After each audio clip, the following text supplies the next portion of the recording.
Thank you, Reva. Isn't she wonderful? We love Reva. What a great candidate she is for freeholder as well, right? It's so good to be here. And you know, this is not my first time here. This is not my first time. I've been here, what, it's my third time? Third time. And I know that Reva introduced, or before I came, some of the candidates, and did you not? Yes. But I also wanted to take special note of the mayor of the township of Logan. Wonderful, wonderful mayor. But I can tell you why I am, and I'll tell you why I'm a Democrat. I'm a Democrat because we are the party of equality, of justice, of opportunity, not just for the few who are privileged, but for the many who are not. We are the party, and I know people always mention JFK, and he was wonderful, and RFK, and Roosevelt, but you know what? You know who really motivated me? Shirley Chisholm, the first African-American woman, yes, from Brooklyn, New York, and I will never forget what she said when she ran, because she ran in the face of insurmountable odds. She had such courage, such guts. And I know when she ran in 1972, and I remember reading about what drove this woman to do that.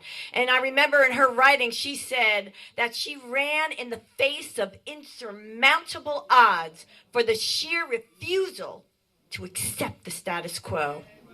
Yeah.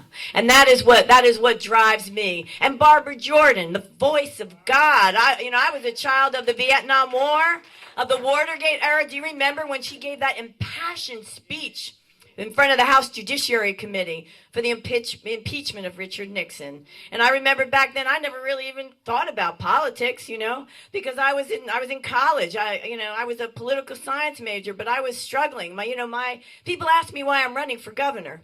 And I tell them, how could I not run? Look at the shape the state is in. And it comes from somebody who takes it personal. The fact that the unemployment is ridiculously high, 400,000 out of work. Under this governor, the middle class has shrunk. People have fallen off the middle class into more and more working poor. We have increased our poverty rate. And I could go on and on, but I don't want to be negative today. I want to be positive. I want to tell you, because a lot of you don't know me. And I know you see me, this diminutive little woman up here, and I have a nice little suit on and all that. But you know what? You need to know who I am, because that is what drives me. That's why I'm so passionate. Because I grew up, my father was born in Italy, came to this country when he was 3. He was raised in Newark, and he wanted to be a doctor. But back then in the 30s, people dropped out of high school left and right to take care of their families. And that's what my father did. He was the oldest of 5 children, and he, instead of having a doctor's coat, he wanted to be a doctor, couldn't be a doctor, he became a butcher. And he had a butcher's coat instead of a doctor's coat. But you want to know something? He was proud of what he did. He was proud. He was proud. He worked his knuckles to the bone, but he came home every day tired, weary, but proud that he was able to put food on the table for his 3 daughters. And yet, my father died. Well, my father and my mother I grew up in Nutley, a suburb of Newark in Essex County. And, we didn't grow up with a lot. I didn't have everything I wanted, as a kid, but I had everything I needed. And, my parents, right? And, I didn't feel poor. But I did have a girlfriend in the neighborhood who got a new pair of roller skates. I'll never forget this. And I didn't even ask my parents because I knew we couldn't afford it. So what we did? We shared the roller skates. She had one. I mean it literally. She had one. I had one, and we go down the street like this. But you know what? I didn't complain. That's just the way it was. But you know what? My parents, I look back now and I realize they had it tough. They must have had it tough. But, I didn't feel it at the time, but they used to sleep in the living room in a fold-out couch so my 2 sisters and I could have a bedroom. And, we didn't have a lot, but they believed in their heart of hearts that if they just worked hard enough, that life could be different for my 2 sisters and myself. And so my father and my mother taught me the importance of hard work, of sacrifice, of discipline. And they taught me the importance of a good education and how that would not just open the doors of opportunity, but how it could transform a young person's life. And so when my father died suddenly of a heart attack, he was only 51. I'm about to be 60 this summer, so and I was only 19. And I was able to stay at Montclair State because tuition was affordable back then.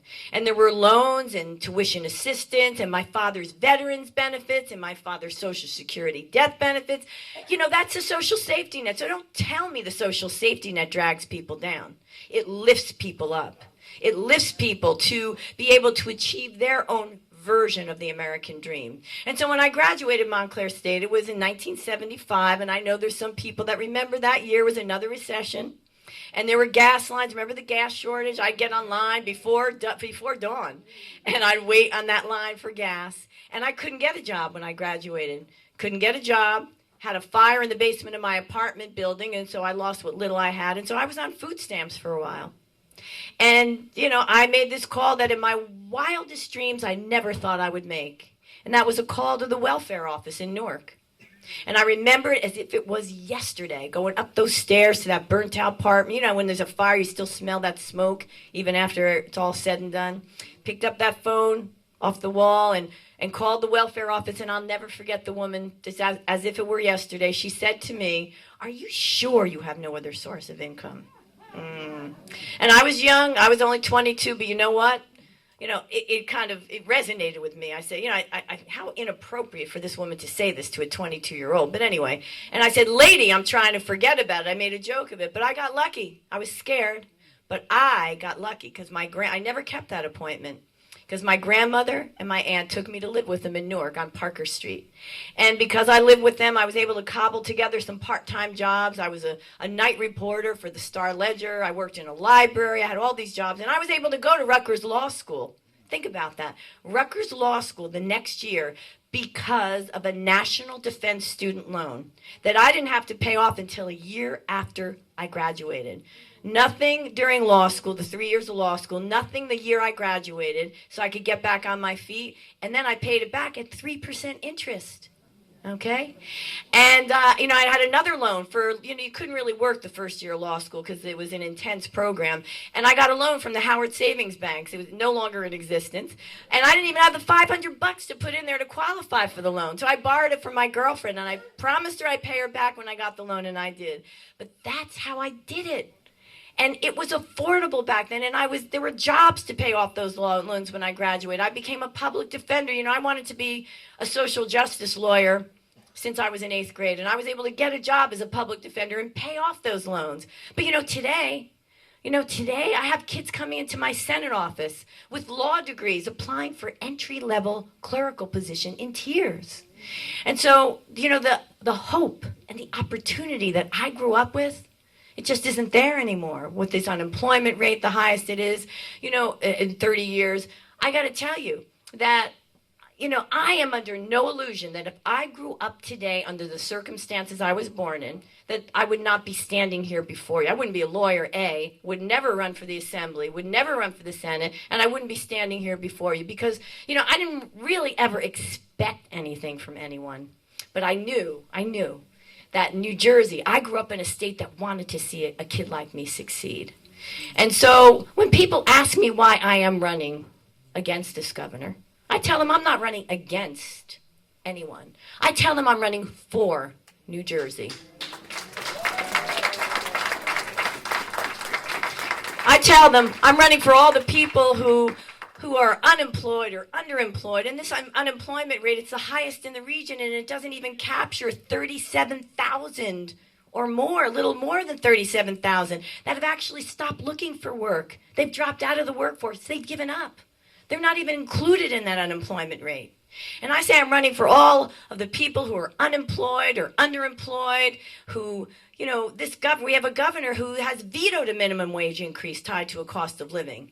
I say I'm running for all of those folks who work 2 jobs to put food on the table, for the father who takes 3 buses to get to 2 jobs, to put a roof over his kid's head and food on the table. And yet we have a governor who refuses to dignify his work by increasing the minimum wage, tying it to a cost of living. I never thought that the Republicans could find somebody who was more out of touch with the middle class and the working poor than Mitt Romney, but they did. They found Chris Christie, didn't they? Not only did he veto minimum wage increase, but He actually raised taxes on the working poor, raised taxes. So when people ask me why I'm running, I say I'm running for all of the women who have a harder time getting basic health care because of this governor who has refused tens of millions of federal dollars for women's health just to cater to the Republican right. And I tell them I'm running for all of the students who, because of the skyrocketing tuition and all the cuts this governor's made to higher education, can't have the opportunities I had and go to college and go to county college and have the skills that they need to compete in the global marketplace. You know, I went to visit Honeywell. You know, it's a big corporation headquartered in New Jersey and D.C. a few weeks ago. And we were talking about a whole new class of new manufacturing jobs. But they're different than the old manufacturing jobs.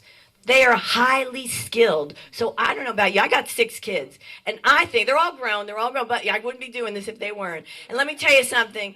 I think our kids need better skills, more education, better training to be better prepared for the new jobs in the global marketplace, right? And I tell them I'm running for all the children. You know, we have some great public schools, but we have schools that are failing. And we know what it takes to close that racial achievement gap. It takes universal preschool, it takes all-day kindergarten, and it takes quality after-school programs. And can you imagine what would have happened if we had started that 4 years ago when this governor took office? Oh, the progress we would have made. I tell them I'm running for all the people who want a governor who doesn't believe that education is simply a line item in a budget. But education is an investment in our children's future.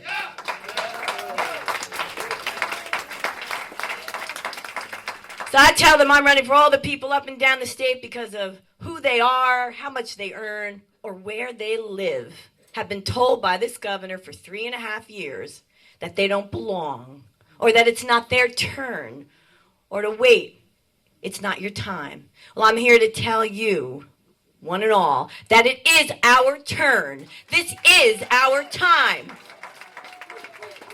And if you stand with me, and I know you believe in a New Jersey where equality of opportunity is a right that should be afforded to everyone, then we will win this November, and we will begin to restore hope and promise that is the New Jersey that I grew up in.